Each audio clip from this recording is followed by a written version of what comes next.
চলতে চলতে পথে চলে আসলাম স্বরূপকাঠি। এখন দাঁড়িয়ে আছি স্বরূপকাঠির ফেরিঘাটে, নদীর পাড়ে। বৃষ্টি নামতেছে, প্রচন্ড বাতাস। আমি ভ্রমণ পাগল মানুষ, ঘুরতে ভালোবাসি। আমি আমার কাজের মধ্যে ভ্রমণটাকে খুঁজে নিই। সেরকম একটা কাজে, প্রজেক্টের কাজে স্বরূপকাঠি এসেছি। চলতে চলতে পথে দেখা হয়ে গেল এক চাচার সাথে। চাচা কবিতা লেখেন, সাথে তিনি গামছা বিক্রি করেন। তো চাচার লেখা কবিতা আজকে আমরা চাচার মুখ থেকেই শুনবো। চাচা, আপনার নাম কি? আমার নাম মোহাম্মদ সুলতান মাহমুদ। আপনার কি স্বরূপকাঠিতেই বাড়ি? জি, স্বরূপকাঠি জাউনকারী গ্রামে আমার বাড়ি।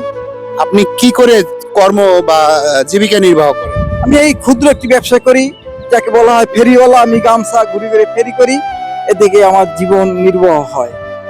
আর একটা কবিতার কথা বলছিলেন, সেটা কি আপনার শখ? জি, আমি একটা কবিতা পড়তে চাই দেশের মানুষের স্বার্থে।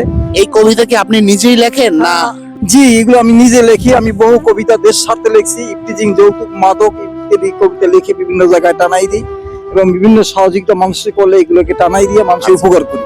এখন আমরা চাচার মুখে চাচার স্বরচিত একটা কবিতা আমরা শুনবো। চাচা, একটা কবিতা শোনান। ধন্যবাদ কবিতা শোনার জন্য। আমার স্বরচিত একটি কবিতা আমি বিশ্ববাসীকে শোনাবার জন্য বলতেছি। কবিতার নাম হলো স্কুল কবিতা।